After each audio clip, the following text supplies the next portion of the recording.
Seja como uma raiz, firme um ideal, siga o seu destino.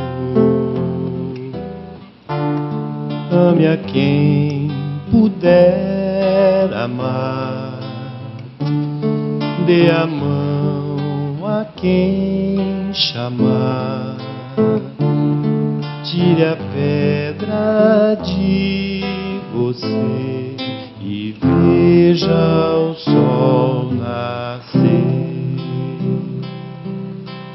Pare, faça uma canção, abra o coração, ele ajudará. Veja como é linda a flor, sinta o cheiro do amor, seja irmão do teu irmão, Cristo é o nosso pão. Ser fundo do mais fundo ser, o desejo do mais belo ser, ser a paz que finge ter, o mais puro e inocente ser, ter alguém que pinte o sol, que acorde as manhãs, ver o artista que criou e amar como ele amou.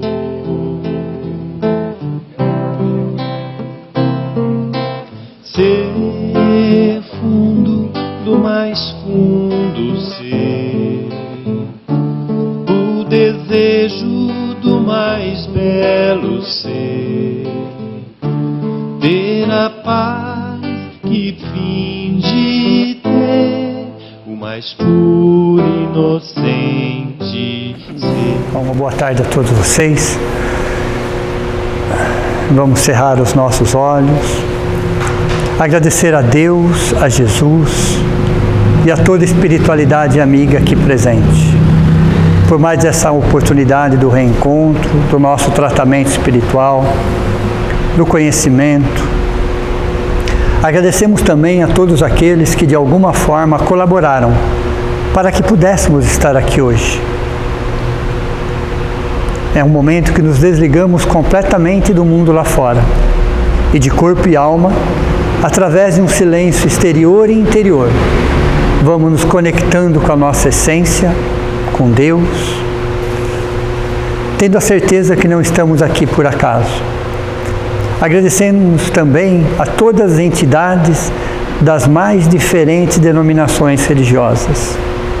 Nosso abraço carinhoso, nosso reconhecimento, a nossa gratidão por toda a sustentação, por todo o amparo, pela alegria de estarmos nessa reencarnação, buscando a espiritualidade de uma forma leve, de uma forma alegre, buscando através do conhecimento dissipar a nossa ignorância, ampliar os nossos horizontes e tendo a certeza que não estamos aqui por acaso.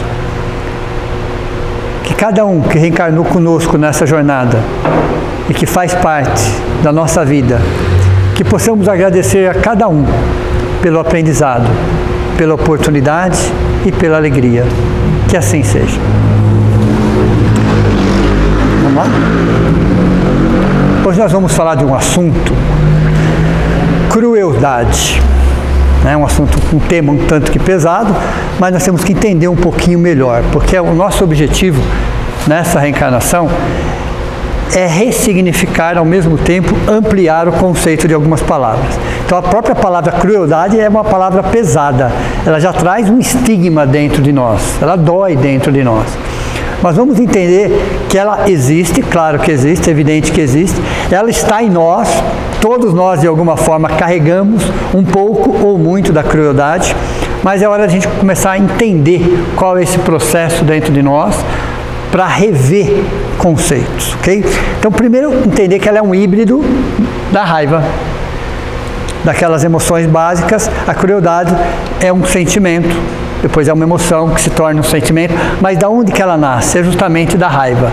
E principalmente não daquela raiva natural, saudável que todos temos, mas de algo que se processa dentro de nós, que existe inclusive, né, dentro de um primarismo animal, que nós herdamos, principalmente dos primatas, e agora nós vamos começar a entender como é que é esse processo dentro de nós. Então a primeira coisa, entender que a crueldade, além de ser um híbrido da raiva, ela é uma ação, ela não é uma reação. Você está agindo com crueldade, você não está reagindo com crueldade. Você pode ser cruel nas suas reações, mas a crueldade é uma ação, é um ponto de partida. Então esse é o segundo conceito que a gente tem que entender, que é um híbrido da raiva e que ela é uma ação, ela não é uma reação.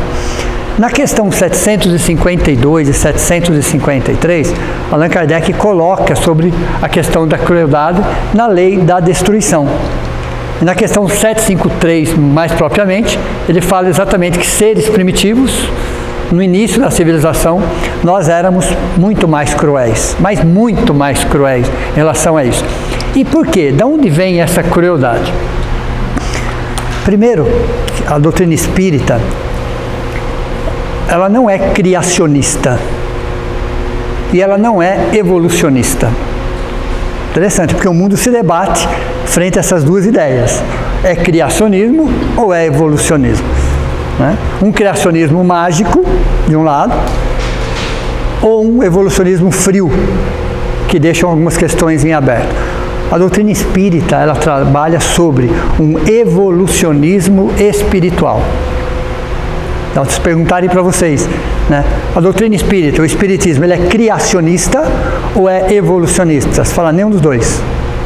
É um evolucionismo espiritual. Tivemos um ponto de partida, acreditamos em um Criador, porém não dessa forma mágica, não dessa forma simbólica que aparece.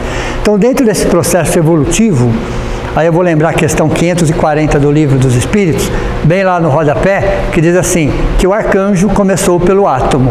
Então essa é uma das nossas referências.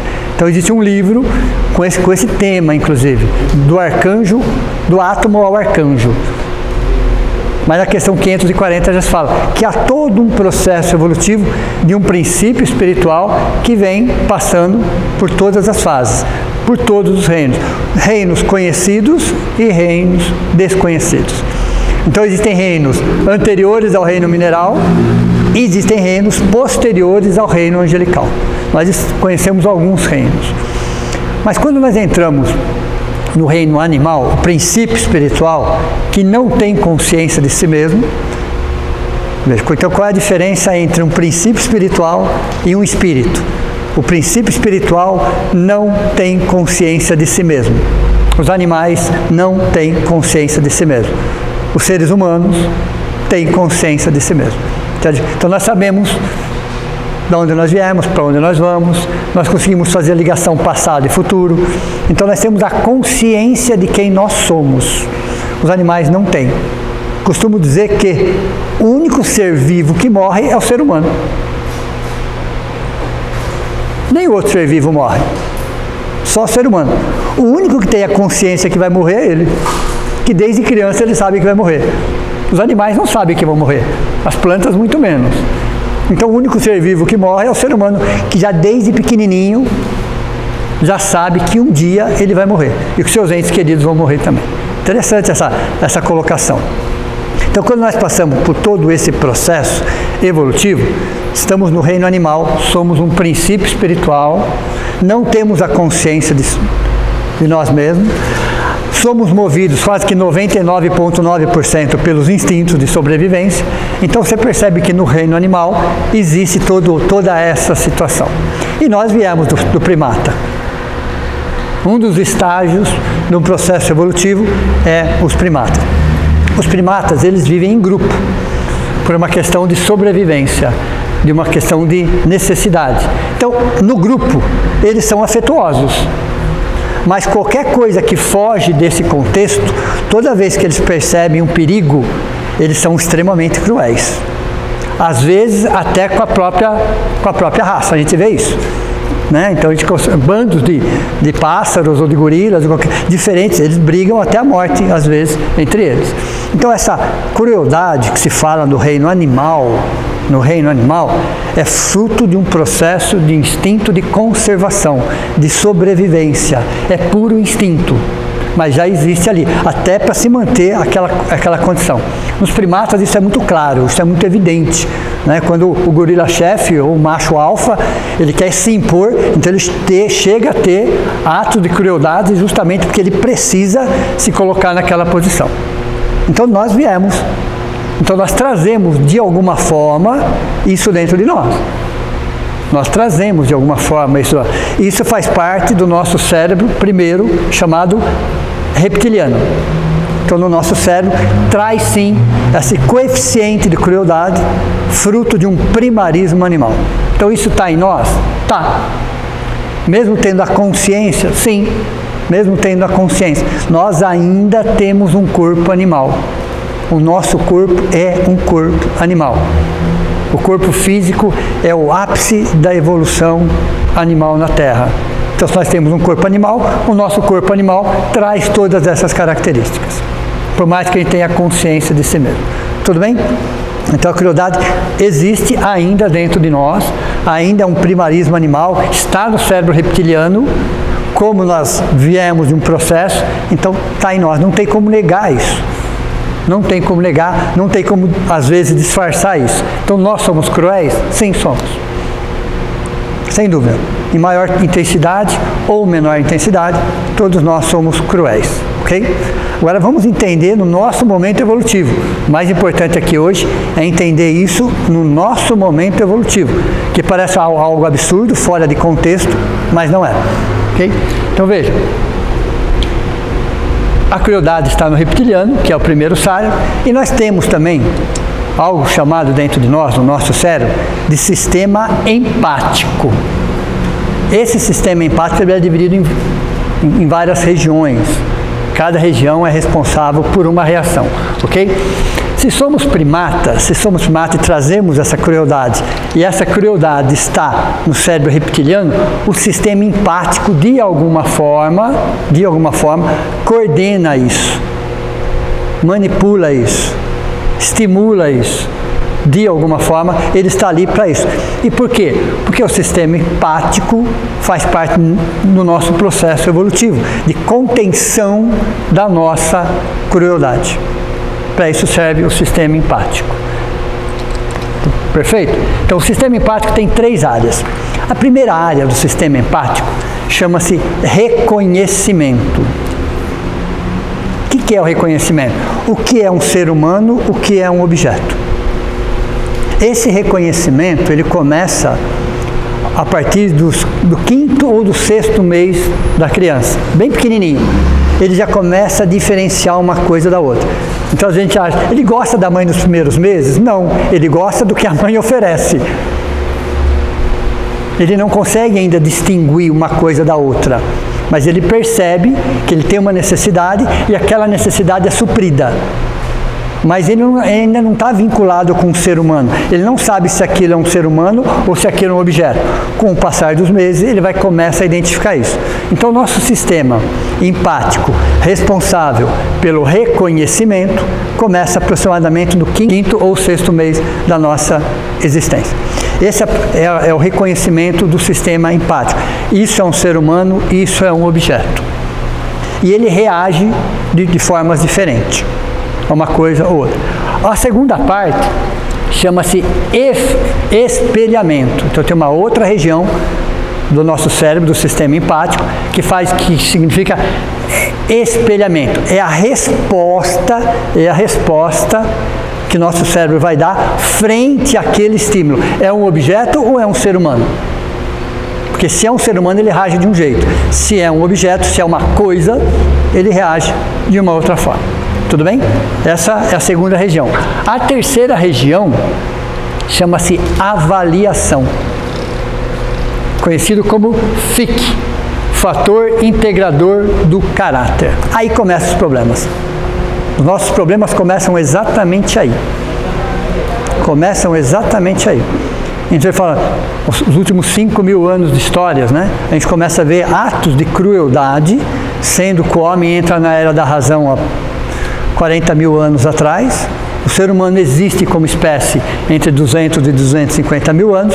Há 40.000 anos atrás, ele entra na era da razão. Há 2.000 anos atrás, ele começa um processo de espiritualização. Mas a gente começa a pegar de 5.000 anos para cá, atos cruéis, de ser humano contra ser humano. Interessante. A mesma raça. A de ser humano contra outros seres humanos. E aí aparece exatamente o terceiro nível. A cultura, a tradição, etnias, raças, algumas religiões pode fazer pessoas se transformar em coisas. Olha, interessante. Há um desvio de valores ali, onde você não enxerga o ser humano, você enxerga uma coisa. E aí as suas reações são cruéis, porque aquilo te provoca algo ruim, um desencontro de valores, algo que não está dentro do seu contexto, que não faz parte do seu dia, que não faz parte da sua cultura, que não faz parte da sua religião, que não faz parte da sua vida, e para você aquilo se torna um perigo, porque aquilo não é um ser humano de acordo com aqueles valores. Todos vocês já ouviram falar em um médico nazista que viveu 17 anos em São Paulo, chamado Mengele, Joseph Mengele, ok? Ele foi conhecido como o anjo da morte. Ele era assessorado por 2 enfermeiras. Tanto ele quanto elas, eles eram excelentes dentro da profissão deles, dentro do conhecimento que eles tinham, ok? E eles chegaram a ganhar prêmios humanitários. Vejam, olha que interessante isso. Dentro daquele contexto, dentro do que eles faziam, dentro do trabalho deles, eles chegaram a ganhar prêmios, como eram pessoas acima da média para cuidar de pessoas.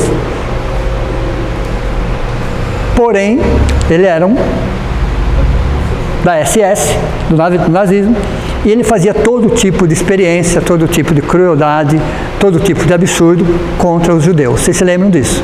Tanto que ele veio para o Brasil, morou 17 anos no Brasil, em São Paulo, inclusive, no litoral, em Serra Negra, ele foi para lá e para cá, e ele era conhecido, ninguém sabia da existência dele aqui no Brasil, mas quem morou perto dele, quem o conheceu pessoalmente, ele já era mais idoso, olha, era uma pessoa extremamente adorável, com todos e com tudo.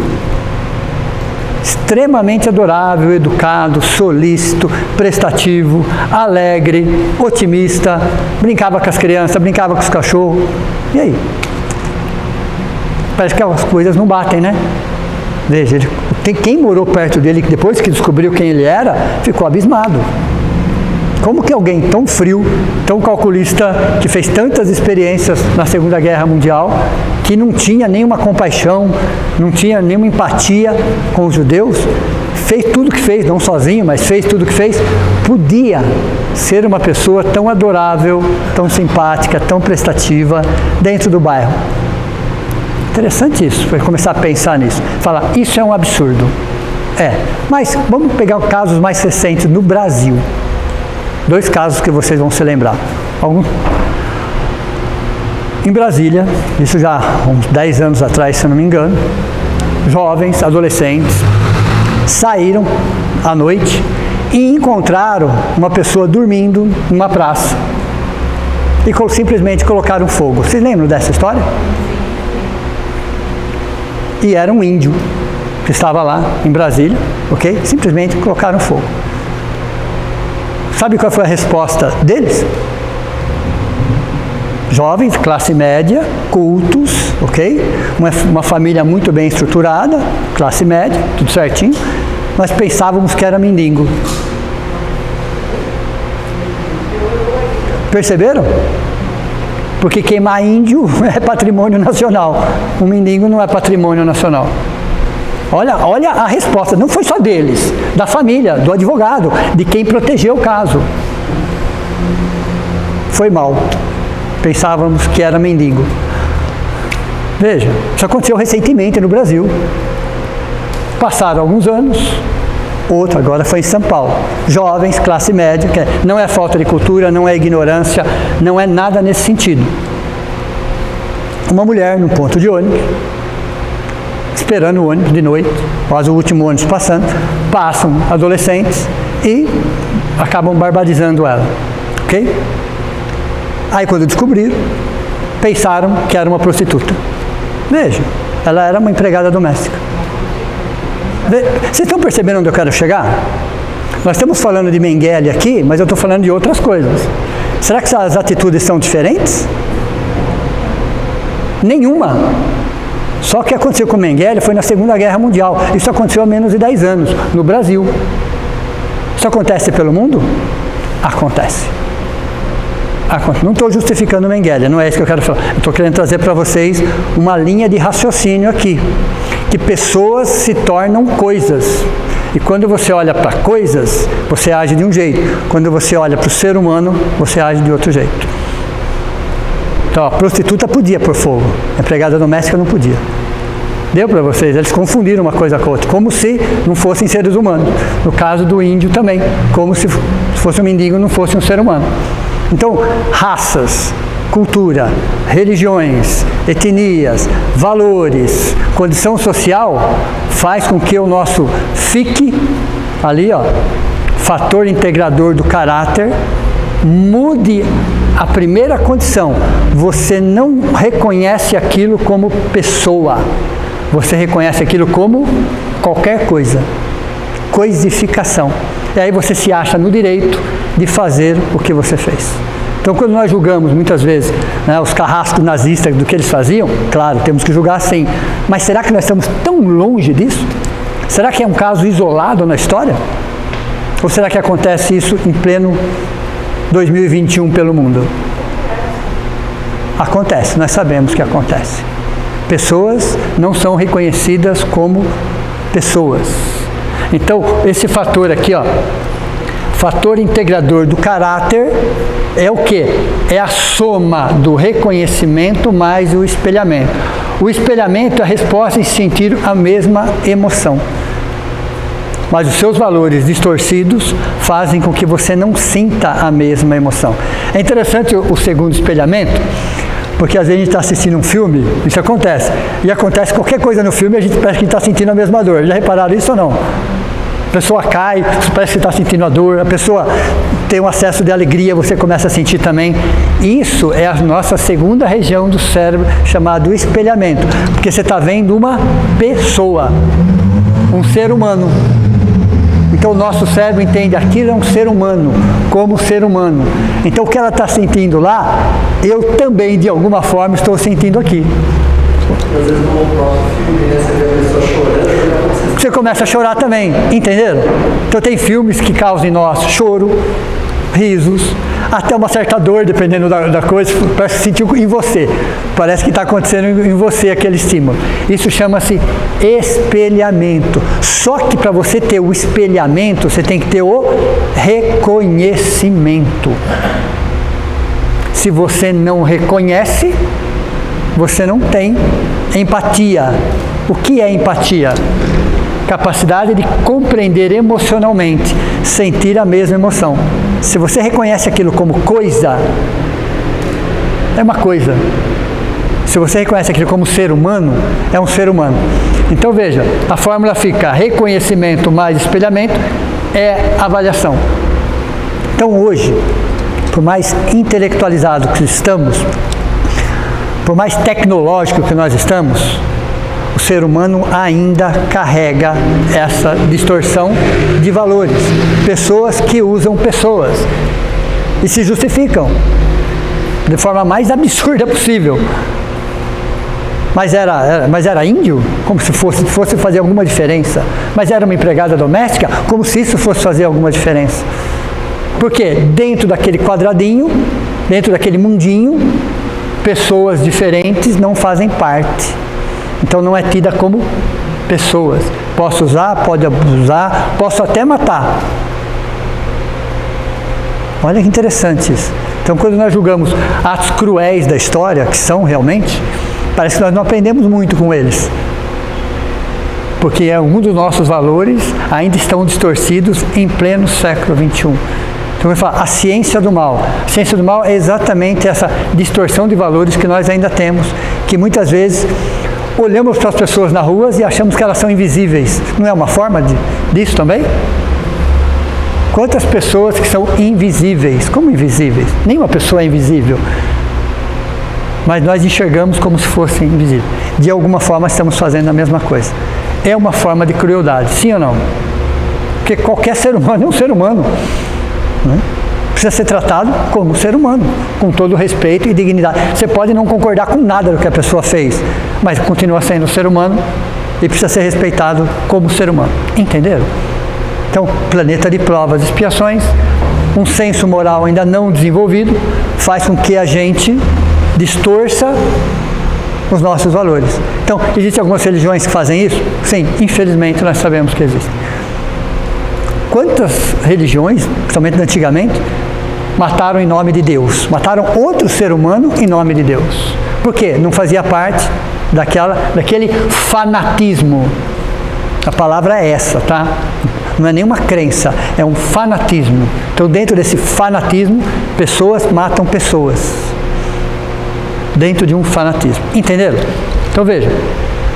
E esse processo que acontece dentro de nós é justamente para a gente entender também que ao lado da crueldade, que vem de uma estrutura biológica, fisiológica e anatômica, também existe uma inversão de valores, que não existe no reino animal, mas que existe em nós, essa inversão de valores.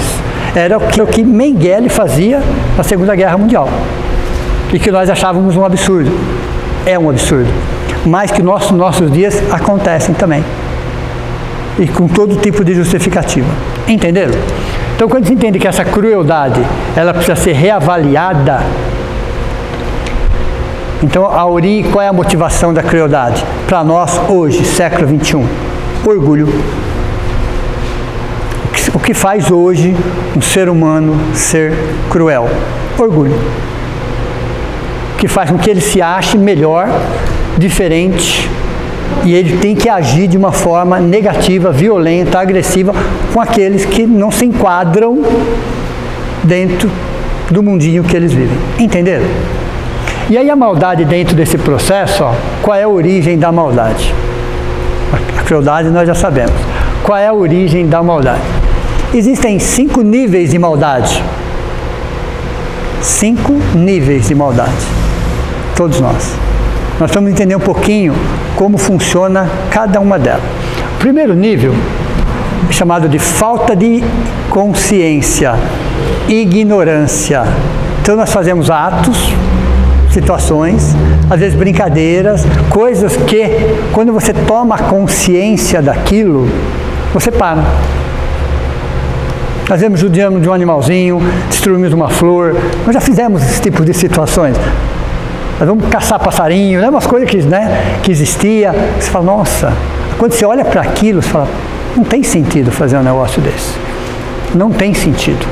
Então esse primeiro nível de maldade que todos nós temos, como a crueldade todos nós temos os níveis de maldade. E o primeiro, ele é facilmente reversível. Facilmente reversível.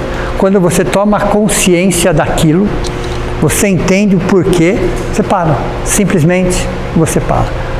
Então, o primeiro nível é muito mais uma questão de ignorância do que propriamente de maldade, mas gera uma maldade. Por exemplo, as novas gerações já não admitem mais animais em circos, não é isso? Já repararam isso? Mas quando a gente era criança, tinha isso. Naquela época se prendia muito passarinho em gaiola. Era muito comum isso. Hoje você já quase não vê mais essas situações. Porque as novas gerações já vêm com uma nova consciência ecológica, já percebe que não faz sentido isso. Não faz sentido. E aí muda, mas era muito mais fruto de ignorância, de falta de consciência, do que propriamente da maldade em si. Não deixava de ser uma maldade. Então o primeiro nível é facilmente reversível quando nós tomamos consciência do fato. Entenderam? Vocês já fizeram algum ato de maldade assim, do primeiro nível? Nenhum, né? Só eu. Eita, de novo, só eu. Ok? De novo, só eu. Se vocês olharem um pouco para trás, nós já fizemos pequenas atitudes, né? Que quando a gente olha e fala, nossa, eu fui capaz de fazer isso? Foi. Por que eu fiz isso? Se você olhar por quem você fez, falta de consciência, não sabia nem direito o que estava fazendo, né? Eu tinha um vizinho pequenininho, né? Tinha 2, 3 anos, ele pegava um gato, apertava, pede água, coitado. Não é pedir água nunca. Se você não vê, ele ia... Mas ele era pequenininho, depois que ele tomou a consciência, é engraçado, né? Depois que ele tomou a consciência e foi falado, nunca mais fez. Mas era uma criança.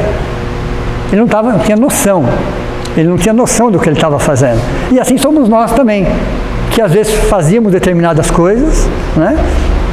Contra flores, contra plantas, contra pequenos animais, até com outras crianças, mas era falta de consciência. É o primeiro nível. Uma vez conscientizado, a gente toma até uma certa vergonha daqui. Nossa, mas eu fiz isso mesmo? Fiz. Aí o avô conta, o pai conta, o tio conta, ninguém faz você esquecer mais aquilo lá, mas faz parte. Ok? O segundo nível de maldade, chamado de egoísmo. Então essa nossa carência, né, essa nossa fragilidade, faz muitas vezes que a gente tome determinadas atitudes egoístas, que causam danos, sim, não há a intenção de causar nenhum dano, mas causa, a dor não é a meta, mas as suas atitudes foram atitudes egoístas. Foram atitudes que de alguma forma geraram a dor, mesmo não sendo buscada a dor. O que seria? Fruto da ignorância sobre as leis morais. É um efeito colateral. É algo que nós fizemos, não é mais falta de consciência, porque na primeira a gente é protegido pela nossa ignorância. Na primeira ali, ó, primeiro nível. Na segunda, a gente já não é mais tão protegido pela nossa ignorância. Você já sabe mais ou menos o que você está fazendo.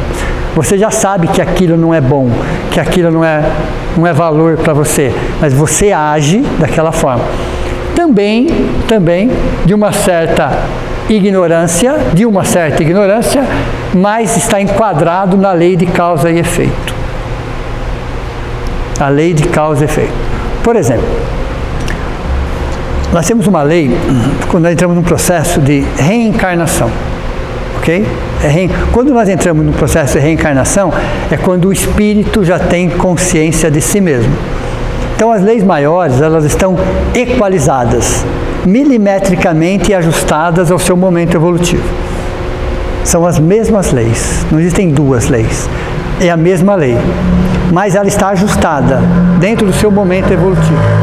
Então, quando o espírito entra no processo de reencarnação, ele é atrelado à lei de causa e efeito.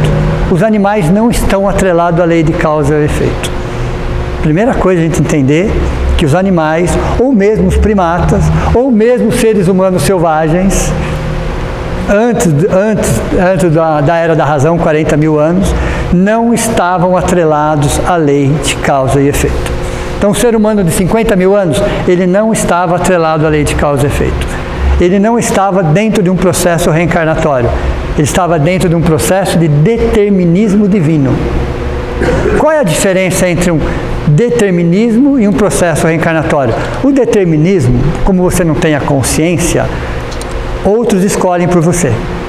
No caso dos animais, por exemplo, são espíritos que decidem quando e como. Nos seres humanos, no início de um processo evolutivo, são espíritos mais evoluídos que determinam como e quando. Entenderam? Então você não está atrelado à lei de causa e efeito. A partir do momento que você entra na lei da reencarnação, você está atrelado à lei de causa e efeito. Aí você começa a responder proporcionalmente no nível da sua consciência. Entenderam? Fazendo essa conta, daqui a 100 anos, 500 anos, 1000 anos, estaremos num processo reencarnatório com certeza. A lei é a mesma. Muda alguma coisa?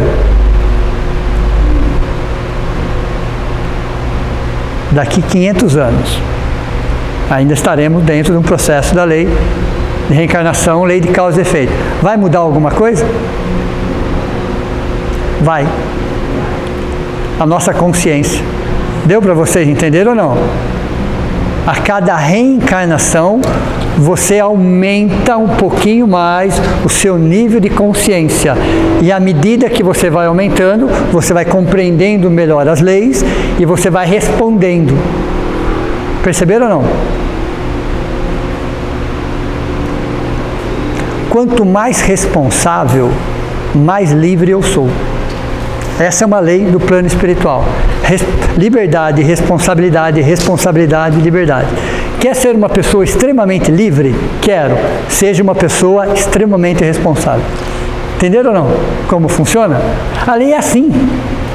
Você quer o máximo de liberdade? Quero. Você vai ter que ter o máximo de responsabilidade.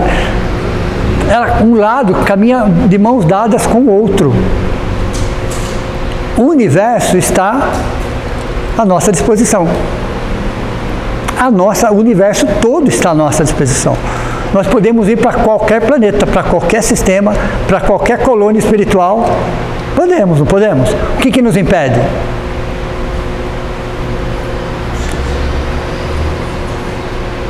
O peso específico do nosso perispírito. Peso, literalmente falando peso. E o que determina o peso específico do nosso perispírito? A nossa condição moral. Entenderam? É a nossa condição moral que nos mantém atrelados a um planeta de provas e expiações. É a nossa condição moral. Com uma condição moral mais elevada, o peso específico do meu perispírito é menor. Tenho mais liberdade. Deu para vocês entenderem como funciona? Então, no universo, as leis não privilegiam ninguém. Absolutamente ninguém. Todos estão inseridos nas mesmas leis. O que determina a sua liberdade é o peso específico do seu perispírito, que, por sua vez, é o seu coeficiente de moralidade. Então, quanto maior for meu coeficiente de moralidade, mais leve eu sou. Se eu sou mais leve, a força de gravidade tende a ser menor. Entenderam? É aquele exemplo que eu passei para vocês da água. Esse exemplo fica muito claro, né? A água, ela se apresenta o H2O, nessa estrutura atômica, ela se apresenta para nós em 3 diferentes estágios: sólido, líquido e gasoso, não é isso? Não deixa de ser H2O. Qual é a liberdade que tem um bloco de gelo de se movimentar? Qual é a liberdade que ele tem? Se colocar um bloco de gelo aqui no meio dessa sala, para onde ele vai? Para lugar nenhum. Vocês concordam? Por quê? Extremamente pesado. Porém, se esse bloco de gelo derreter e virar água, ele já tem uma certa movimentação, não é isso? Ele já consegue ir para algum lugar, mas ele ainda está atrelado à lei da gravidade. Ele vai aproveitar as imperfeições do piso e ele vai correr de acordo com a lei da gravidade também. Ele está atrelado, assim como o bloco não sai do lugar, a água até sai, mas ela ainda fica atrelada ao piso. Não é isso? E o vapor? Para onde ele vai? Essa é uma boa pergunta, né? Para onde vai o vapor? Não tem limite, vocês concordam? E por quê? Mas não é a mesma lei da gravidade? Não é H2O? O que mudou então? A coesão molecular. No caso do gás, H2O, no caso do vapor, as moléculas estão mais separadas.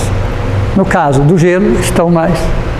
Então é a coesão molecular que faz com que o vapor não tenha limites. Temos uma força de gravidade, porém, o efeito da força de gravidade em cima do vapor é quase nulo. Entenderam? Assim é o nosso corpo espiritual. Essa é a analogia para mostrar para vocês que o nosso corpo espiritual também pode ter uma coesão mais pesada, uma coesão mais ou menos pesada e uma coesão leve. Então, quando o espírito superior fala, vou dar um pulinho ali em nosso lar, é que ele é de lá, ele não é daqui. Deu para vocês entenderem? Por isso que ele vai com tanta facilidade. Vou ali em artes em geral. Vai, porque ele é de lá. É muita facilidade ir para lá, porque ele é de lá. O coeficiente ou o peso específico do perispírito dele é de lá, não é daqui. Entenderam como funciona? Então, a reforma íntima, a melhora de sentimentos, de pensamentos e de valores, de alguma forma, muda a coesão molecular do nosso corpo espiritual. Entenderam como funciona? Então, por que será que nós devemos parar num planeta de provas e expiações? Tem algum anjo aqui? Se tem, disfarça. Ok? Por quê? Porque o nosso corpo espiritual está, de alguma forma, atrelado a um planeta de provas e expiações. Entenderam? Uns mais, outros menos. Uns mais, outros menos. Mas todos estão ligados a um planeta de provas e expiações. Assim é um planeta de regeneração. Por isso que não dá para cair de paraquedas. As leis são perfeitas. Elas são milimétricas. Ela não precisa de um juiz. Você vai para lá, eu venho para cá, você faz... Não tem nada disso. São tudo leis matemáticas, leis da física. E você é protegido pela sua ignorância. Fato. Aí temos a bondade e a justiça de Deus. Porém, a coesão molecular em seres conscientes depende do ser. Então, quer dizer que eu posso mudar a coesão molecular do meu corpo espiritual? Sim. Como? Reavaliando seus conceitos, preconceitos, valores, perdão. Você vai reavaliando isso, os elementos mais pesados vão diminuindo, a coesão vai abrindo, vão de uma forma bem vulgar, né, bem genérica, e você vai se sentindo mais leve. É assim que funciona. Entenderam? Então veja, no segundo nível, o egoísmo nos mantém com a coesão fechada. Egoísmo e orgulho nos torna pessoas mais densas, mais pesadas, mais frágeis, mais carentes, aguardando de tudo e de todos suprir os nossos vazios existenciais. O egoísta pensa dessa forma. Nós somos egoístas, nós pensamos dessa forma. Então, é reversível? Sim. A partir do momento que você toma consciência, você vai revertendo essas atitudes egoístas. Você vai revertendo, você vai reavaliando. Você vai percebendo que o dar é melhor que o receber, que o compartilhar te faz feliz. Você vai entendendo isso. Demora, mas você vai entendendo, ok? O terceiro nível de maldade aqui é chamado de fanatismo. Esse é o terceiro nível de maldade. Tá? Então vamos lá. Atitudes, entre aspas, necessárias dentro de um contexto. Então nós percebemos que alguns grupos se reúnem para atender os seus interesses e para isso eles prescrevem algumas atitudes, algumas fases, algumas etapas, algumas iniciações que geram dor de alguma forma. A dor não é a meta, mas geram dor, que é uma de difícil reversão, porque o fanatismo está na onde? Qual é a base do fanatismo? O orgulho. Está na máscara. Lembra da terceira esfera? Você tem o amor na primeira esfera, o desamor na segunda esfera e o pseudo-amor na terceira esfera. O que o fanatismo? A maioria dos ismos estão na terceira esfera. Puritanismo está na terceira esfera. Fanatismo está na terceira esfera. Ok? O que o fanatismo está fazendo na terceira esfera? Disfarçando o quê? Porque a terceira esfera é um disfarce, é uma máscara, é um exagero. Mas o que será que um fanatismo está fazendo? Está disfarçando o quê? Está escondendo o quê? A descrença. Deu para você entender? No fundo, o fanático, nem ele acredita naquilo. Ele tem dúvidas em relação àquilo. Aquilo não encaixou direito dentro dele. Só que o orgulho é tanto, a arrogância é tanta, a prepotência é tanta, que transforma aquilo num fanatismo. As pessoas se tornam fanáticas. Falar que elas não pensam, elas não raciocinam, elas não entendem. O fanatismo pode mudar o espelhamento de uma pessoa, não? Você passa a enxergar a pessoa de um outro jeito? Passa. Então, o fanatismo é uma distorção de valores, onde você vê aquele que não faz aquilo, que não pertence àquilo, ou que é contra aquilo, como alguém desprezível. Não é assim? Uma coisa. Olha, interessante, olha o que o fanatismo faz. Ele distorce de tal forma que você não enxerga mais um ser humano ali. Você enxerga um inimigo. Você enxerga uma coisa que tem que ser de alguma forma bloqueada, eliminada. Então o fanatismo muitas vezes são atitudes entre as necessárias dentro do contexto pré-estabelecido, onde a dor não é a meta, porém é de difícil reversão. E por que é difícil reversão? Porque o fanatismo está na terceira esfera. Na terceira esfera você não trata ninguém. É impossível você tratar alguém na terceira esfera. E por quê? Porque ela é confortável. Porque existe uma identificação. A pessoa acha que ela está absolutamente certa. Absolutamente certa. Então a terceira esfera é quando você esconde uma dúvida, um vazio, uma dor. Você esconde alguma coisa. A partir do momento que você esconde, você disfarça e joga para a terceira. Só que a pessoa na terceira, ela está confortável. Ela está bem. Ela se sente até, entre aspas, feliz dentro daquele contexto. Você vai ter que tratá-la na segunda esfera. A hora que a dor for insuportável, a hora que a dor gerar uma dor maior ainda, aí você trata. É como processos obsessivos. Existe a auto-obsessão, você tem a obsessão simples, você tem a fascinação e você tem a subjugação. Não é assim que nós aprendemos? Você nunca, jamais vai tratar alguém na fascinação. Não é a menor possibilidade de você tratar alguém na fascinação. Por quê? Porque ela é dona absoluta da verdade.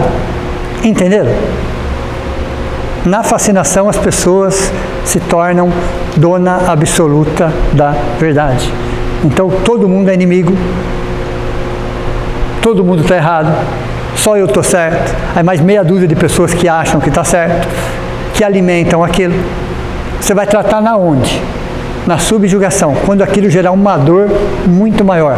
Quando em algum momento essa pessoa perceber que ela está doente, mas não na fascinação. Então, voltando à nossa terceira esfera, na psicologia transpessoal, a terceira esfera, nesse caso, é o quê? As máscaras. O pseudo-amor, pseudo, que parece, mas não é.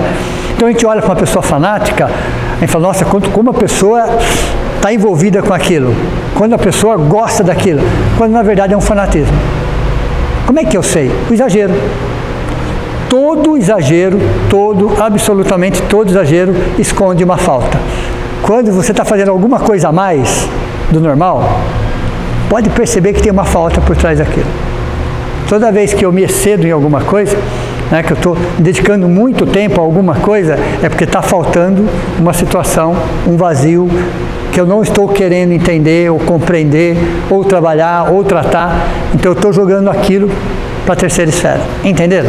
Então fanatismo é de difícil reversão, porque a pessoa fanática não se reconhece fanática. Não se reconhece fanática. Entenderam? Então o primeiro nível, falta de consciência. Terceiro nível, segundo nível, egoísmo. O terceiro nível, fanatismo. O quarto nível, também do egoísmo, mas é chamado de comportamental. Então o quarto nível de maldade, vocês estão se identificando com alguma ou não? Eu só me identifiquei com a 5.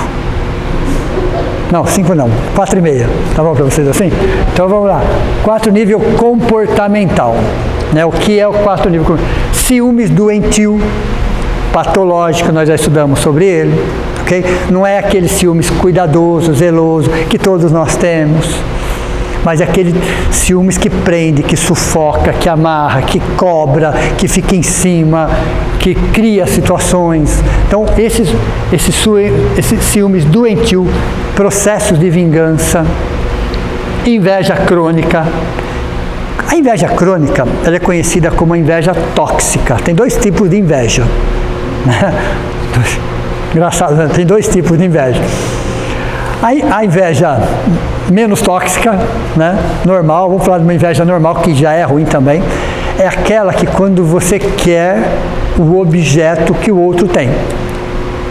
Essa é a inveja, ok? Então eu quero o objeto que a outra pessoa tem, ou aquilo que ela tem. Às vezes não necessariamente o objeto, mas eu quero aquilo que a outra pessoa tenha, seja o que for.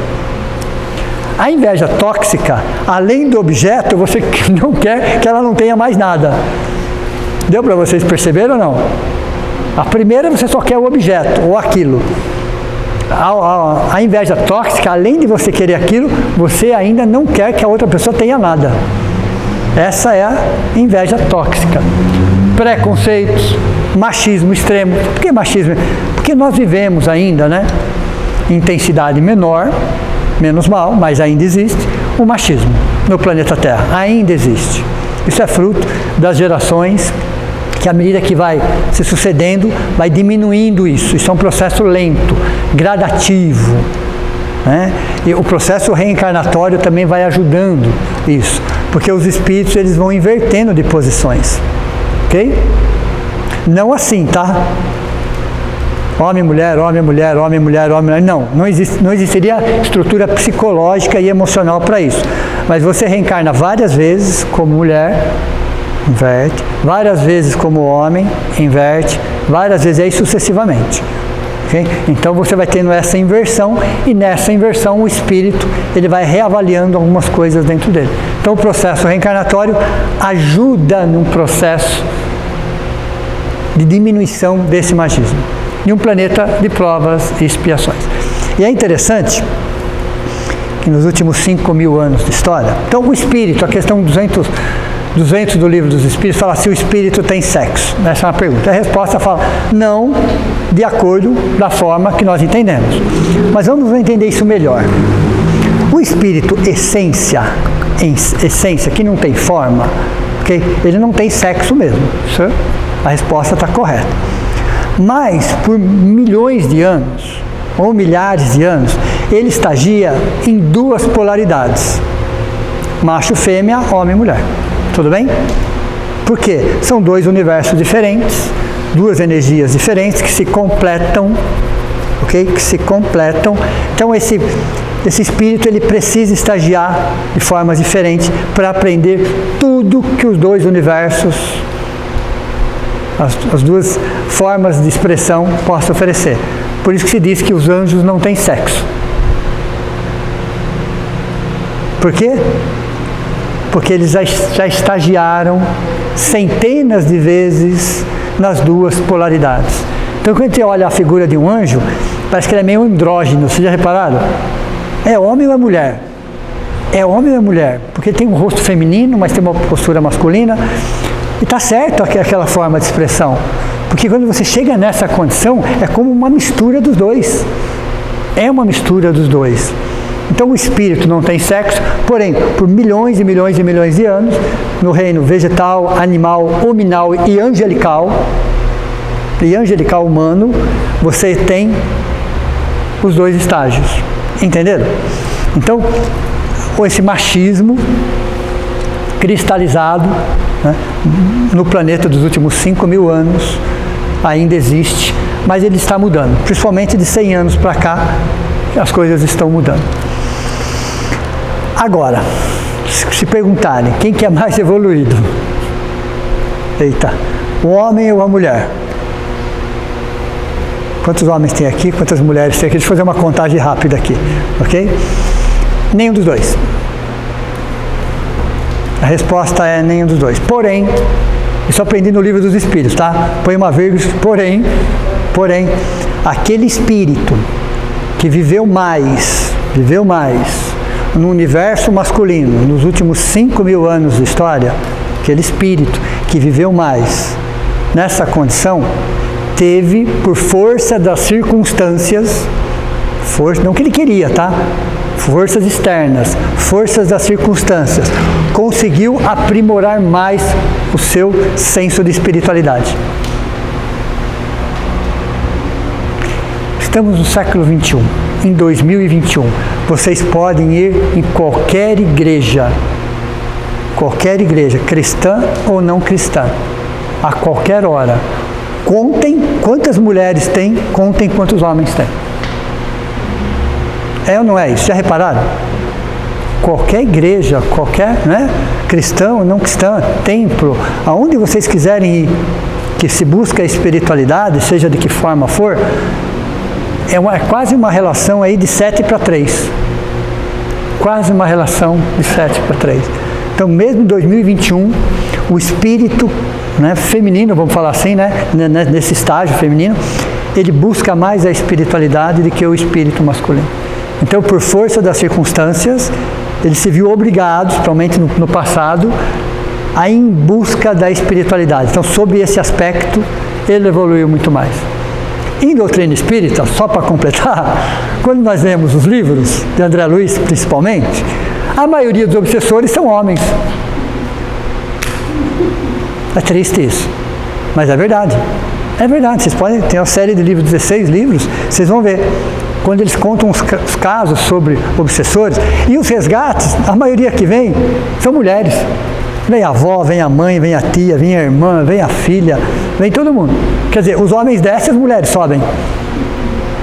É engraçado isso. Então, no plano espiritual, é isso que acontece também. Mesmo você desencarnando, você continua com as mesmas características. E nos processos obsessivos, você tem o quê? Um número muito maior de obsessor homem, né, do que de mulher. É essa busca pela espiritualidade que, de alguma forma, ajuda no processo de perdão, de reconciliação, de silêncio, de renúncia. Hoje ainda temos ali, mas antigamente, que a mulher não tinha liberdade praticamente nenhuma, qual era o caminho que ela tinha? Era a religião. Vamos pensar 500 anos atrás, 1000 anos atrás, 300 anos atrás. Qual era a força que ela tinha? Na época de Jesus, que força que tinha? Nenhuma, porque era um momento extremamente machista, mas era extremamente machista. Então, por força das circunstâncias, qual era o caminho que sobrava? A religião, a espiritualidade. E com isso foram aprendendo o quê? A renúncia, a doçura. Então, o espírito que mais reencarnou na condição feminina, nesse estágio, teve melhores oportunidades, forçadas inclusive, mas buscou mais a espiritualidade. Então, evoluiu mais. Em pleno 2021 a gente percebe isso. Entenderam? Agora existem muitas mulheres reencarnadas agora que foram homens. E o contrário? E o contrário? Então não estou falando do homem e da mulher, estou falando do espírito. Entenderam? Então essa inversão acontece, ela é chamada de inversão natural, porque é uma escolha, ok? Não causa prejuízo nenhum sobre qualquer aspecto,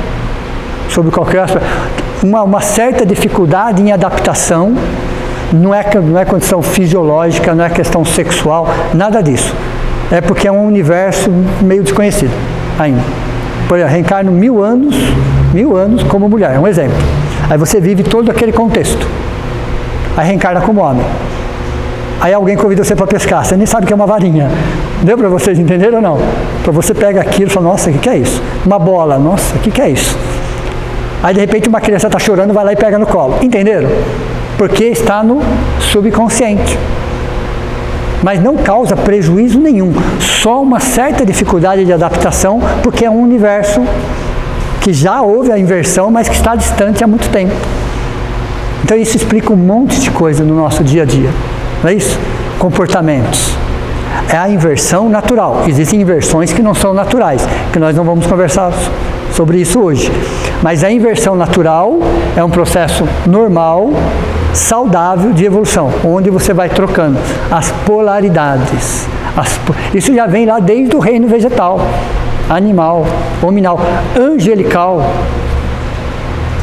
Por que será que Jesus, no caso, encarnou como homem? Porque a missão dele não dava para ser uma mulher naquela época. Por que que Maria precisou reencarnar como mulher? Porque ia ser mãe. Entenderam? Então, pós-condição angelical, os espíritos encarnam ou reencarnam dessa ou daquela forma para atender uma necessidade. Porque para eles, tanto faz. que já chegaram naquele nível. Então a forma humana é só um estágio evolutivo. É só um estágio. Entre tantos estágios evolutivos, a forma humana é só mais um estágio evolutivo. Ok? Então o comportamental, que também tem a ver com egoísmo, mas tem a ver muito mais com autocarência. Aqui de cima, o egoísmo. Aqui o comportamental, egoísmo sim, orgulho sim, porém tem um componente principal. O componente principal do maldade comportamental é autocarência, baixa estima. Entenderam? Baixa autoestima. Aí você tem aqueles ciúmes, a vingança, a inveja, preconceito, fanatismo extremo, de difícil reversão. Por que de difícil reversão? Nesse caso comportamental, porque a pessoa tem que olhar para si. Ela precisa de tratamento, ela precisa de cuidado. Até ela reconhecer que ela está doente, demora. Ela acha que é normal, tem que ser assim mesmo. Algumas dizem assim, provas de amor. Ficou pior ainda, né? Ficou pior ainda. Mas é um processo de autocarência. Mas o amor está presente. O amor está presente ali, ó. Só que não está sendo trabalhado. Não está sendo administrado. O amor trabalha lado a lado com a inteligência, com a racionalidade. O amor. A paixão não. A paixão vai de qualquer jeito, daquela forma. É impulsiva. O amor não é impulsivo. O amor pensa, o amor reflete. O amor, ele é inofendível. O amor é inofendível e é imprevisível. Entenderam ou não? Quem se ofende é a paixão. Quem se ofende é a expectativa. Quem se ofende é a ansiedade. Mas o amor é inofendível. O amor, essência. O amor, essência. Quando a gente fala, o amor adoeceu. Não, o amor não adoece. O amor não adoece. O amor, essência, não adoece. Adoeceu outras coisas. O amor não adoece. Porque ele é inofendível. Como é que eu sei que ele é inofendível? Porque é a partícula divina. O amor é a partícula divina. Então não tem como ele se ofender. Nós somos a imagem e semelhança de Deus. Então o amor é a partícula divina. Então ele não se ofende. O que se ofende são outras coisas que nós chamamos de amor, mas que não se ofende. Tudo bem? E o segundo nível, quinto nível, desculpa, né? A psicopatia. Veja, a maldade através de um transtorno psicológico grave, gravíssimo, que precisa de tratamento, terapias, psicoterapias, medicações, onde o prazer está em ter o poder absoluto sobre alguém, olha, poder absoluto sobre alguém, e o sofrimento infligido a outra pessoa ainda gera um certo prazer. É a questão dos serial killers. Você tem o quê? Traumas, você tem um distúrbio psicológico, você tem às vezes uma predisposição genética, você tem vários fatores envolvidos. Então você tem traumas psicológicos profundos, você tem predisposições genéticas, você tem distúrbio psicológico. Isso transforma. E eles estão sempre fora da lei? Não. Não necessariamente. Às vezes estão em instituições, dentro das leis inclusive, protegidos pelas leis. Olha que interessante. E o pior, a maioria são homens. Mais essa ainda. Né? Quando eu li isso, eu falei, cara, eu vou ler de novo. Já não basta os obsessores? Eu acho que estou com um problema sério aqui, ok? Aí eu fui ler um pouquinho sobre o assunto, entender um pouco mais, se aprofundar, e a maioria são homens. Então, aí você vai olhar os noticiários que falam sobre esse assunto, a maioria são homens. Pior é isso, a maioria são homens, ok? Então é de difícil reversão, porque precisa de tratamentos psiquiátricos, psicológicos, então a maldade também está aí. Nós, se não bem cuidados, nós podemos chegar nesse nível? Sim ou não? Será que nós estamos tão isentos, tão imunes, se a gente não cuidar dos nossos sentimentos, pensamentos, das nossas carências, das nossas limitações, podemos chegar nesse nível, no quinto nível? Sim. Vocês podem ter certeza que sim. Então é gravíssimo, existe sim no mundo todo, estão todas as áreas, né, em todas as culturas, alguns dentro das leis, dentro das instituições e agindo de forma extremamente cruel, gerando maldade, gerando dor, pelo poder absoluto sobre alguém, ou infligindo dor de alguém e aquela dor gera um certo prazer. Veja, olha o tamanho do problema do distúrbio.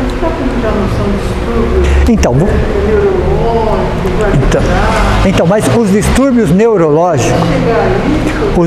neurológicos, olha interessante, é uma consequência, não é uma causa. Primeira coisa a entender é que os distúrbios neurológicos, as predisposições genéticas são consequências, não são causas. A causa, às vezes, nessa existência, uma existência passada, mas já traz gravado no MOB, Modelo Organizador Biológico, perispírito. Então você já traz uma herança genética sua, aí você tem uma herança genética dos familiares, desse distúrbio que não é tratado, aí isso, um trauma, quer dizer, cada caso é um caso, mas você tem sempre aí um MOB e você tem traumas. Isso é um fator constante. Um meio, que muitas vezes favorece, filmes, nós temos todo um processo também que acaba contribuindo com tudo isso. Então, o quinto nível, que são chamados de a psicopatia, espíritos clinicamente perversos, já são classificados pelo CID, né, como clinicamente doentes. Então há toda uma classificação nesse sentido. Dependendo das reações, das ações, eles vão classificando e vão colocando em tratamento específico. E é interessante, né? A maioria são homens. A maioria são homens. Ok? Mas por que tudo que isso acontece? Né? Crueldade, que nós já olhamos ali, a maldade que todos nós temos também, que se não cuidada chega nesse nível da psicopatia. Mas por quê? Porque o nosso ego é do tamanho da nossa fraqueza. Então o nosso orgulho, a nossa arrogância, a nossa prepotência, quanto mais elevada, mais nos mostra em que momento, em que fase, no que eu sou doente, no que eu sou carente, que tipo de ajuda eu estou precisando. Então o nosso ego é do tamanho da nossa fraqueza. Qual é a nossa fraqueza? Baixa autoestima. Meu ego está lá em cima. Orgulho, prepotência, crueldade, maldade, porque eu estou me escondendo, eu estou me protegendo, eu estou fugindo de quem? De mim mesmo. Então quando a gente vê um ego exacerbado, o nosso, por exemplo, nós temos que olhar, tá, esse ego exacerbado, o que está querendo falar para mim? Essa minha atitude, essas minhas palavras, esse meu jeito, essa minha forma. O que ela quer dizer para mim? O que tem de errado comigo? Qual é o vazio existencial que eu não estou conseguindo administrar? Entender. Qual é a minha carência? Minha carência. Que eu estou querendo que o mundo supra, não vai suprir. Simples assim. Não vai suprir. Porque, ó, o senso moral ainda não está desenvolvido. O senso moral ainda não está desenvolvido. Tecnologicamente, de 1500 até agora nós fizemos isso. É uma reta ascendente. Moralmente falando, nós fizemos isso. No máximo 5 graus aqui. Aqui deu quase 60 graus. Aqui deu 5 graus. Então, moralmente falando, nós não evoluímos muito nos últimos 500 anos. Moralmente falando. Tecnologicamente, intelectualmente falando, nós evoluímos bastante. Como é que eu sei disso? Que os valores são os mesmos. Se usa toda uma tecnologia para fazer o quê? Para dominar, para destruir, para conquistar. Mas no ano de 1500 também era assim. Só as armas mudaram. Os objetivos continuam os mesmos. Já repararam isso? Às vezes filmes de ficção científica, uma tecnologia inimaginável, para quê mesmo? Para conquistar, para invadir, para dominar. Mas isso, há 1000 anos atrás, já era assim. Há 2000 anos atrás já era assim. Só não tinha as armas que nós temos hoje. A única diferença é isso. Deu para vocês entenderem? Então, quando o senso moral ainda não está desenvolvido, é melhor não dar tecnologia não. Agora dá para entender porque que a tecnologia está chegando agora. Vocês imaginem essa tecnologia na Segunda Guerra Mundial? Na Primeira Guerra Mundial? O estrago que tinha feito? Então, querendo ou não, a espiritualidade vai segurando a tecnologia. Porque sabe que o estrago que nós vamos fazer com ela. O problema não está na tecnologia. É no senso moral ainda pouco desenvolvido. Quem assistiu o filme aqui? Avatar. Olha, interessante, uma tecnologia de ponta também, né? Uma tecnologia que para nós é inimaginável. Qual que era o objetivo deles mesmo? Destruir a árvore, destruir aquela civilização. Não era isso? Veja. Aquele filme ficou muito claro isso. Ficou muito claro. Uma tecnologia extremamente avançada com os mesmos objetivos da Idade Média. Os mesmos. Só as armas que eram diferentes. É o mesmo ser humano. Entenderam? Então a maldade existe em nós porque ainda somos seres egoístas, orgulhosos, que queremos ainda resolver as coisas na base da força. Ok? A perversidade como loucura. Então essa perversidade que nós temos aqui ainda, crueldade, maldade, perversidade, vai gerar o quê? Uma disfunção neurológica. Com o tempo, isso vai gerar uma cisão irreconciliável com os delicados mecanismos da nossa mente. Então a perversidade vai gerar o quê? Loucura, distúrbios mentais. Se a gente começar a olhar todos os distúrbios mentais e querer entender um pouco da causa deles, não da consequência, porque todos são consequências, você vai perceber ali mágoa, ressentimento, vingança, ódio. Você vai perceber que lá atrás tinha aquilo que ficou parado, uma água parada, uma mágoa, água parada, água apodrecida. E com o tempo isso vai desestruturando toda a rede neuronal. Então a perversidade como loucura, a revolta como ignorância. A revolta como ignorância e o desespero como enfermidade. Veja. A perversidade como loucura, a revolta como ignorância e o desespero como enfermidade. Por que nós vamos nos revoltar? Qual é a proposta da revolta? Não da indignação. A indignação é uma coisa até saudável. Estou falando de ser uma pessoa revoltada.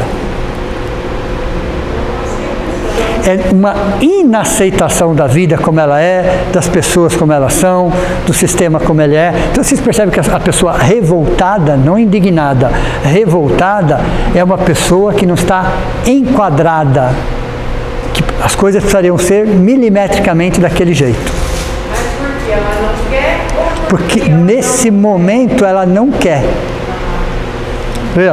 A revolta como ignorância, mas não aquela ignorância falta de conhecimento, ignorância de não querer saber.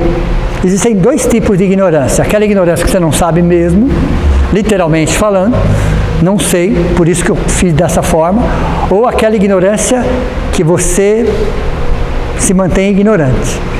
O pior ignorante é aquele que não quer aprender. Esse é o pior ignorante. Então essa revolta como ignorância de saber exatamente como funcionam as leis maiores. É como a gente fala dos ateus, né? É interessante, porque você tem, estudando sobre essa descrença, no caso dos ateus, você fala, tem duas vertentes. Tem duas vertentes. O primeiro, eles são chamados de materialistas filosóficos. Primeira vertente. Quem são os materialistas filosóficos? Aqueles que não acreditam em nada, absolutamente nada. São aqueles espíritos que já sofreram muito nas mãos das religiões, em existências passadas. Então você imagine você um cientista na Idade Média. Aí você descobriu algo que foi contra os interesses da igreja. Aí na próxima de novo, na próxima de novo, na próxima, e você foi morto, trucidado em nome de Deus, em nome de Jesus. Aconteceu isso ou não? Galileu Galilei, né, um exemplo, fora outros. Aí você reencarna, você não quer nem ouvir falar do nome. Deu para vocês entenderem ou não? Foi Deus? Não. Foi Jesus? Não. Mas para eles, naquele momento, a palavra que ficou, então são os materialistas filosóficos. São espíritos que já sofreram muito em nome de um Deus, de Jesus, de alguma religião. Então eles reencarnam, têm a verdadeira aversão a qualquer tipo de espiritualidade. De certa forma, eles têm razão. Vocês concordam ou não? Mas são pessoas de bem. Isso que não importa. Isso é 99,999. São pessoas de bem. Isso importa. E tem os materialistas psicológicos. O que são os materialistas psicológicos? Olha, é melhor não pensar muito, porque se eu pensar eu vou ter que mudar alguma coisa na minha vida. Entenderam? Esses são os psicológicos. Sabem que estão fazendo determinadas coisas, porém não vão se aprofundar porque não atendem aos interesses. Esses são os... Então não é ignorância? Não. Não é ignorância. É você não ir atrás do conhecimento, porque aquela atitude, de alguma forma, ela é condenável pela nossa consciência. Deu para vocês entenderem ou não?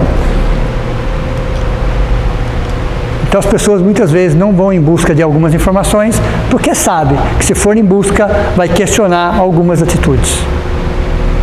Isso não é ignorância. Tudo bem?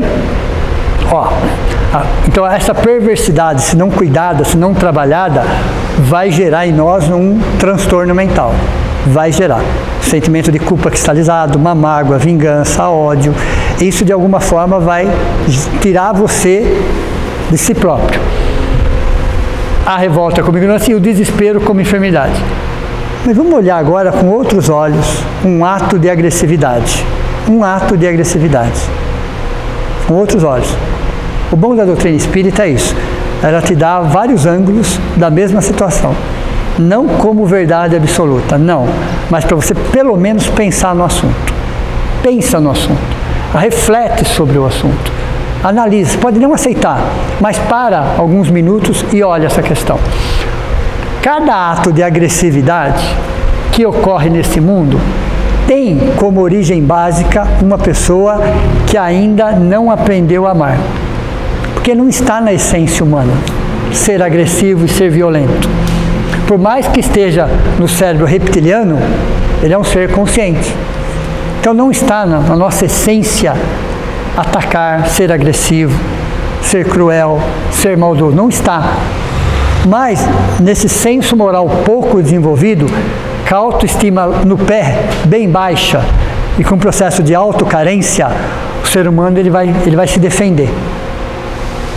Ele vai gritar, ele vai berrar, ele vai agir de forma cruel, mas é porque é alguém que não aprendeu a amar ainda. Então ele cobra, ele agride, ele violenta, ele quer as coisas dessa forma, porque dentro dele é alguém que ainda não aprendeu a amar.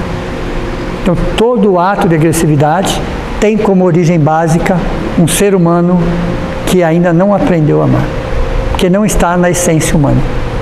Na essência humana fazer isso. É um pedido de socorro. Só que de uma forma equivocada, de uma forma distorcida. E aí vamos falar um pouquinho agora sobre o que acontece no nosso corpo espiritual. Como eu já tinha dito uma vez para vocês, só como analogia, só como uma referência, como um parâmetro, o nosso corpo espiritual, ele pesa aproximadamente 1000 vezes menos do que o nosso corpo físico. Tudo bem? 1000 vezes menos. Então, um corpo de 70 quilos pesa 70 gramas. Então, um corpo idêntico, com todas as funções, com todos os sistemas, com todas as necessidades fisiológicas atuantes, 70 gramas. Para vocês perceberem a sutileza, a leveza, a plasticidade, a maleabilidade do corpo espiritual. Tudo bem? Entenderam? O pensamento é a força mais poderosa do mundo. É a maior força do universo. Ok? É a força do pensamento. Então, veja, o que acontece com um pensamento batendo em cima desse corpo espiritual. Batendo. O que ele faz com as moléculas, com as células, com os sistemas? É uma força. Ele vai deformando esse corpo espiritual. Literalmente falando. Ele vai deformando. Tem uma fórmula para isso? Tem. Delta é igual a M vezes T. Isso vai cair na prova. Ok? Delta, que é o quê? É a transformação perispiritual. Que é igual a M. M é essa intensidade de perversidade, de malignidade, de crueldade. Sabe, essa intensidade multiplicado pelo tempo. Então, o nosso corpo perispiritual, ele vai sofrendo as transformações dos nossos sentimentos, das nossas palavras. Ele vai se deformando. Essa é bem a palavra, tá?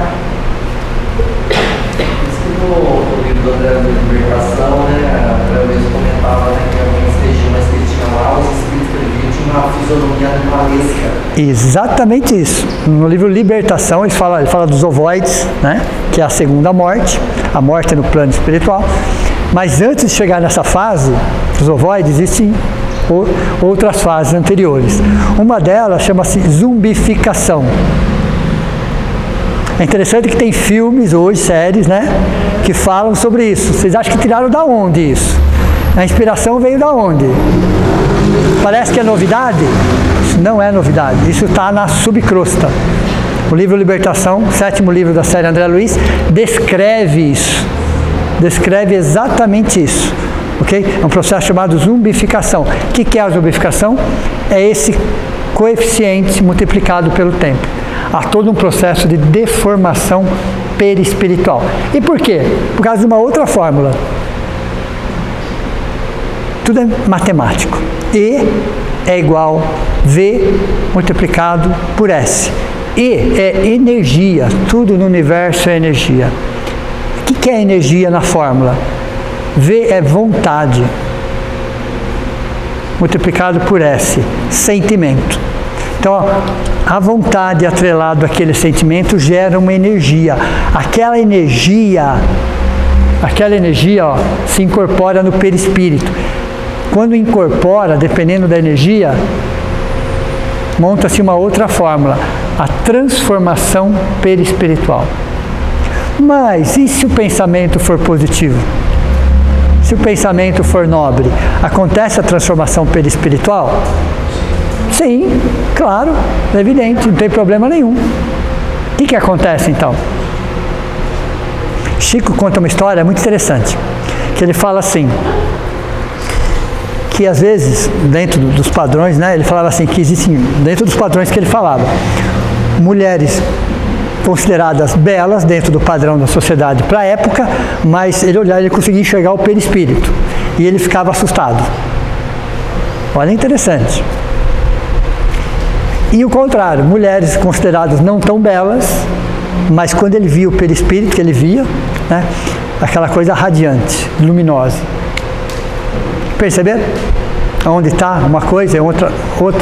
Como o nosso corpo é 1000 vezes mais denso, extremamente denso, então esses processos de transformações acontecem também, só que é um processo onde o corpo físico é 1000 vezes mais denso, então ele é muito mais lento. Quando que acontece uma doença? Que vem do espírito, vai para o perispírito e vai para o corpo físico, entenderam? Mas antes de aflorar no corpo físico, ela já está há muitos anos no corpo espiritual. Há muitos anos que ela está ali no corpo espiritual. Por isso que às vezes as pessoas falam de determinadas doenças, se fazem uma série de exames e não se acha nada. E a pessoa tem todos os sintomas da doença. Você vira ela de ponta cabeça, do avesso, e não acha nada, absolutamente nada. E ela tem todos os sintomas daquela doença. Ela tem? Tem. Onde está a doença? No corpo espiritual. Vai se manifestar no corpo físico, ela já está sentindo, mas ainda não foi incorporada pelo corpo físico, materializada no corpo físico. Uma vez no corpo físico, também o tratamento ele é mais lento, porque o corpo físico é mais denso. Entendeu como funciona? Por isso que você vai tratar uma doença, ótimo, trate do corpo físico, mas trate também a causa, porque senão você vai continuar alimentando. Você tem que ter um tratamento de fora para dentro, ótimo, mas você tem que ter um tratamento de dentro para fora, porque senão a doença vai aparecer novamente. Porque a causa da doença não é o corpo. O corpo não produz doença. O corpo físico não produz doença, ok? Ele é perfeito.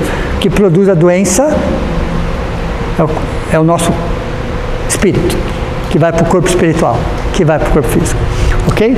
Veja, que é o nosso modelo organizador biológico.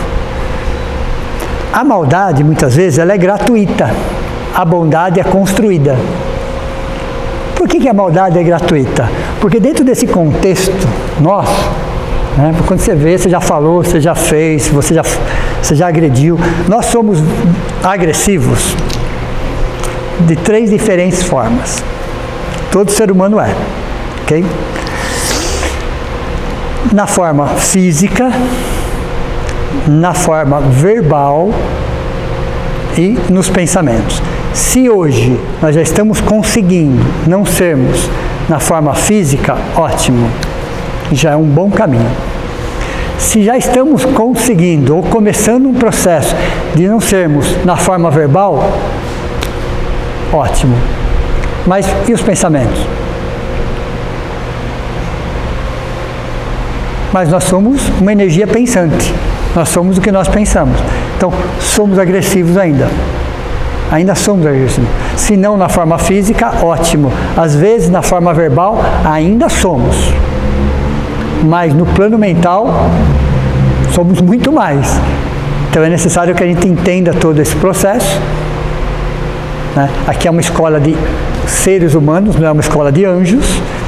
É o humano tentando ser humano. Então, é todo um processo. Então, por isso que a maldade é gratuita, porque está em nós. E a bondade é construída. Ela está em nós também, mas, porém, dentro dessa estrutura, ela tem que começar a ser trabalhada. Ok? Veja, o mal é a ignorância do bem, não é a ausência do bem, tá? Então, até algum tempo atrás, nós achávamos que o mal era a ausência do bem. Não existe a ausência do bem. Não existe. Existe a ignorância do bem. Aí sim, aí eu concordo. Porque onde o bem não está? Onde Deus não está? Em que lugar ele não está?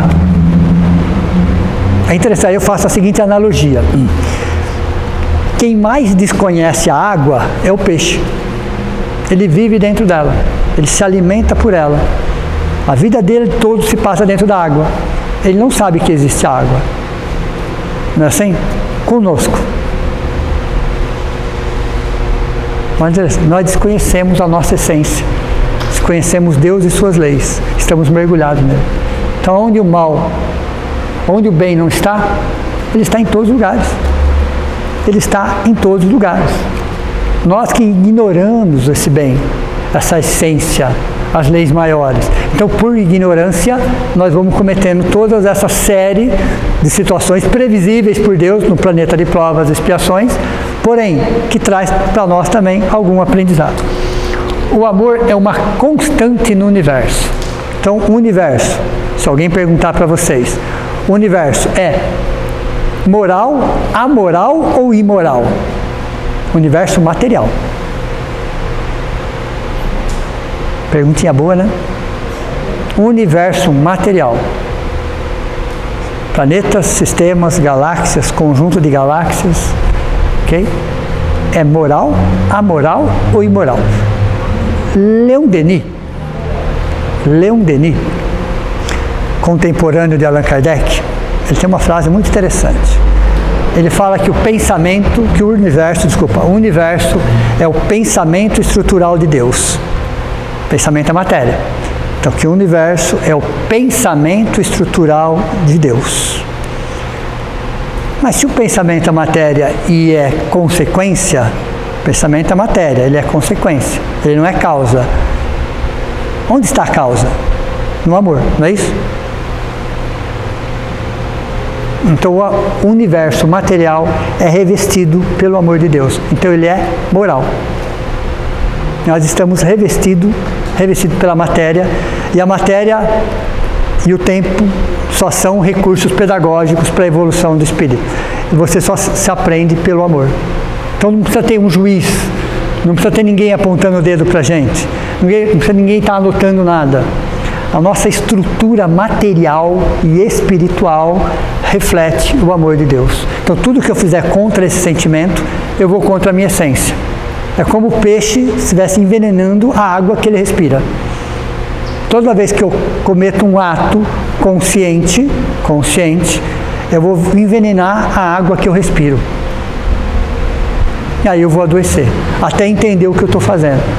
São recursos pedagógicos. Então o universo material, uma série de leis matemáticas, milimétricas, perfeitas, mas está revestido pela lei maior, que é a lei do amor. Uma boa tarde a todos vocês, meu muito obrigado. Só vou fazer a prece de encerramento. Okay? Cadê o horário? Então, vamos nesse momento agradecer a Jesus, a Deus, a toda espiritualidade amiga, aos nossos anjos da guarda, à equipe de médicos, enfermeiros, socorristas, amparadores, a todos os trabalhadores encarnados e desencarnados, aos guardiões, aos nossos companheiros da Umbanda, que sempre muito presentes nessa casa, aos nossos irmãos e irmãs católicos, o nosso muito obrigado. E que Deus nos dê sempre a oportunidade do crescimento e de estarmos juntos. Que assim seja.